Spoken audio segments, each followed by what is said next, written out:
Welcome to The North Must Remember, Episode 1 review.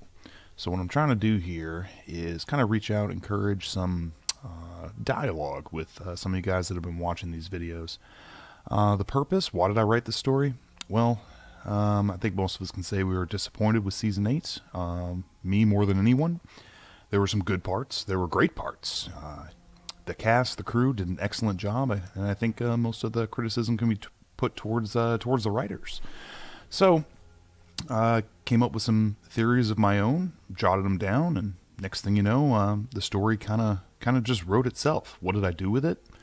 Printed it out, showed it to some family and friends, and they said, "Hey, you got something here." So, so here we are. Decided to make some videos, put them up on YouTube.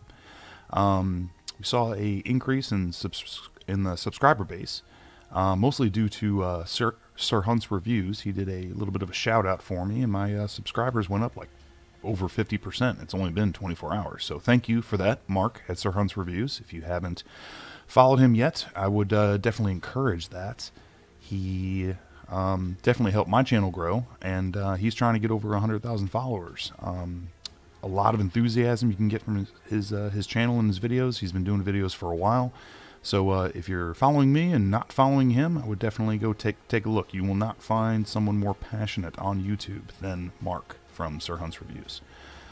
So what am I doing? So this is basically an extension fanfiction story, glorified fanfiction for an extension beyond Season 7.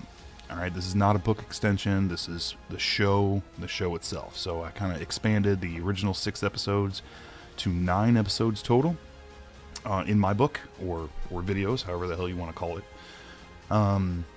So we won't see any Lady Stoneheart or an in-depth evil Euron Greyjoy. It's kind of what you see is what you get. So I was going to do give you some background information on all of our different characters and kind of the events that happen in what I consider Episode 1. So that would be video 1 through 12 is what I consider Episode 1. So we'll jump right in here real quick. So Episode 1. So it establishes a reluctant Ed TOLLETT. Okay, whether it's Ed TOLLETT, Dolores Ed, I'm not even sure what the hell his name is. Did some research into it, couldn't find it. Maybe someone can comment below and let me know what the difference is between those two characters. I guess some self-imposed criticism. Some people could say, well, why didn't they decide to ride along the wall rather than go to Winterfell? And that'd be some good criticism. I would say more or less because they know they weren't attacked there at Castle Black. They would expect to see similar damage at all the other castles along the wall, and they evacuated without food. So they had to get somewhere where they could survive. They had to make sure they passed on this message. They said specifically in the story that no raven survived, so blah blah blah. Alright, so moving on to Episode 2, introduces a new character, Osman, kind of a character I modeled after Ozzyman Reviews, one of my favorite YouTubers, and also got me interested in Game of Thrones content beyond just the show. So Osman is the first mate to Theon Greyjoy, and he encourages Theon, who still gets a little bit of resistance from his crew. So I thought it was important to show Theon kind of standing up for himself. At the end of Season 7, he wound up getting into a fight and kind of grew a little bit of a backbone, but he was kind of forced into that situation, right? So I wanted to give Theon a chance to kind of further develop even more of a backbone by getting involved in another altercation in front of his men, because Theon has some heavy burdens to bear later on in the story. Let's see, some criticism in that episode. You can hear some mouse clicks from my computer while I was recording. Yep, new to this whole content creation thing, right? So I think the videos get better as they go along. Another very common criticism was the audio level was really low, and I get it. I had to replace a preamp and get calibrations done and all that good stuff. So for most of these videos, 0 through 39, I would definitely recommend headphones until I got the audio issue kind of all worked out. Alright, so Episode 3, get a little bit of a discussion of tactics. I wanted to show Jon growing a bit of a backbone, right? He was such a passenger in Season 8, and he really kind kind of just took a beating, really didn't stand up for himself. Okay, I'll touch more on that in later episodes, later reviews. All right, Jon is definitely confused as far as royal etiquette goes. He's very confused on how to treat a queen. He's never been around royalty before, right? When the king came down in the pilot episode, you know, Jon wasn't even allowed in the main hall, right? So it makes sense that he wouldn't know much about the royal etiquette. Okay, Tyrion also comes up with some decent ideas, helps out as far as tactic goes. I wanted to show that Tyrion isn't an idiot anymore, right? He hasn't made a good decision in a while. Definitely wanted to change that. All right, moving on to video number 4. All right, so we learned that Cersei is receiving insider information on Daenerys. That is going to be something that's revealed much later on. I think sending one assassin north would be risky, simply because the situation doesn't warrant itself, they bug out. So sending 3 creates some competition, right? The competition between the 3 would make them take chances they wouldn't normally take. So they may overextend themselves a little bit. So I thought that would have been a more intelligent decision made by Cersei. One of my favorite additions, all right, was Tywin, the lion, being gifted to Cersei from the Golden Company, brought over from Essos, right? That was actually a late addition to the story, and I just absolutely fucking love it. Little bit of a POV mistake. I continued a conversation while Cersei wasn't present in the room, even though it was her POV. So I'm not a professional writer. I'm just a guy. I'm actually an engineer. And just decided to put together a story. So I'm going to have little mistakes like that. Naming Tywin just further illustrated the respect he receives even all the way over in Essos. He's quite a revered man. I like kind of showing that to the readers. Euron is obviously frustrated and perhaps even more reckless. He thought he already had an in to win Cersei's hand. Right, so now he has competition. He has to further earn it, right? So he is very frustrated and very upset. All right, so moving on to video number 5. So they arrive in Winterfell, no Arya, all right, and Dany has a chance to prove herself quickly. I thought this was really important, right? Sansa was just coy enough to not cause an immediate rift, but is definitely playing the game. Look at how Sansa feigned love for Joffrey for her own survival. Of course, she would do the same to generate the upper hand when it comes to Dany, right? She can control her emotions, right? I'm absolutely positive of it.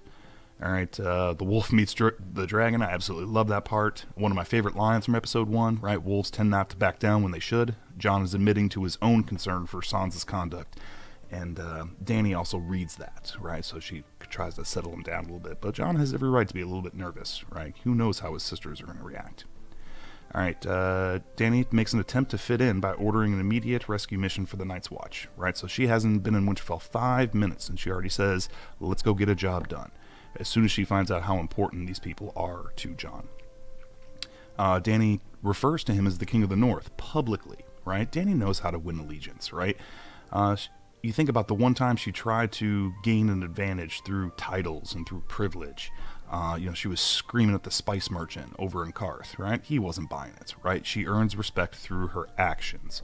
So why would she change up that strategy now by just trying to say, hey, I'm in charge here? I don't buy it. She's much more intelligent than that. So when she saw the opportunity, she absolutely jumped on it. Sansa does quietly judge Jon, but only reveals it to him, right? When she remarks on how attractive Daenerys is, right? She's obviously not blind. She knows her brother's interested.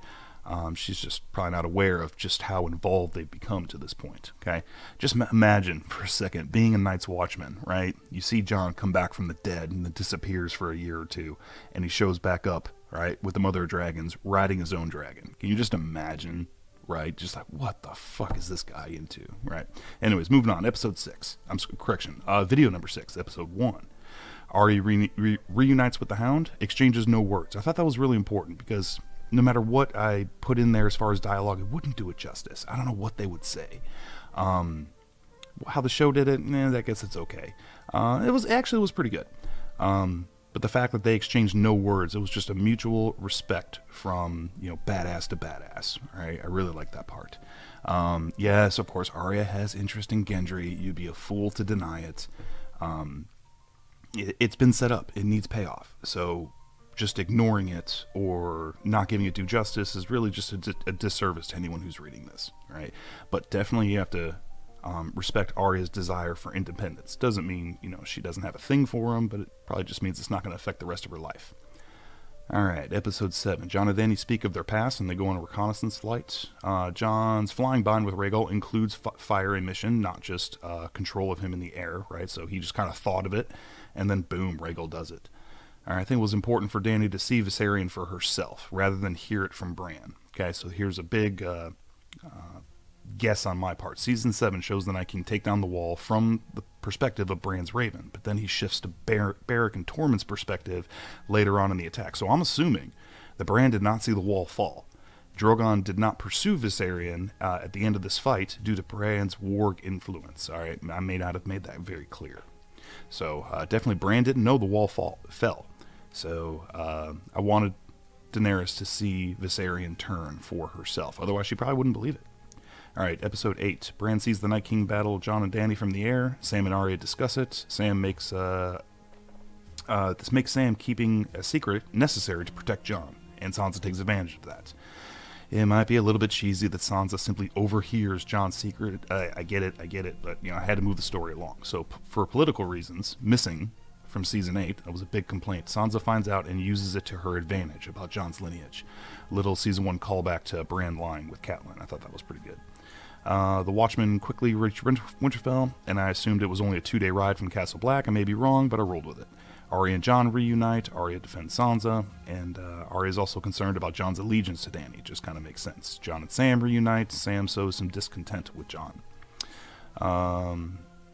Oh, my favorite part, Sansa blackmailing Daenerys, and it shows Sansa's ability and manipulation, truly Littlefinger's prodigy, but it also shows Daenerys' strength in just getting through that situation. That had to have been absolutely gut-wrenching for her. So Dany complies, and now Winterfell is no different than any of her other conquests. Dany can choose to use force, or, as discussed in Meereen, she can use tactics, right, and try to get under people's skin. Dany released her claim on the north, and it was clear manipulation from Sansa. So we had some good political storylines, which I really thought was missing in Season 8. Dany treads softly, not due to weakness, but her own political manipulation. Moves and counter moves. Jon discusses the battle tactics and some guerrilla attacks on the dead as they are en route. I thought that was important from a tactical standpoint. Alright, Euron. So there's way too many baddies, right? We only have 6 to 9 episodes left, and we got 3 villains. Cersei, Night King, and Euron. So I got rid of Euron. I got rid of him pretty quick. It's hard to resolve all of these through such a short period of time. So I wanted to show Theon is overcoming his fear and fear of failure and his own fear of death. So he stood up to his own men, and now Euron. Kind of signifies a rebirth. And again, I need Theon to have that courage so he can do what is necessary in later episodes. So Euron's death kind of served both of those, cleaning up the villains and then giving Theon that extra backbone. So this was a request from Galani. She said she wanted me to do a quick review on Jon Snow's character. So Jon is very interesting for me because I interpret his motivation driven by 2 factors. All right, so one, his desire to emulate Ned, and his reciprocated disdain for Catelyn, right? So the Tully code is family, duty, honor. So based on this disdain for Cat, I think he modeled his own code in the reverse order, right? So honor, duty, family. He chose honor over family when he lied to Cersei, right? He put his own family safety at risk from the northern threat, so Cersei basically wouldn't help him out, because he refused to lie to him. So he put his own family at risk based on his own personal honor, right? Again, that's the Tully code inverted. So, in my opinion, Jon's ending must be duty-driven. He needs a job to do, even if it's unlikely to succeed, right? So Jon's ending is absolutely heartbreaking, but it does have a glimmer of hope. So in closeout, I would absolutely encourage criticism of the show.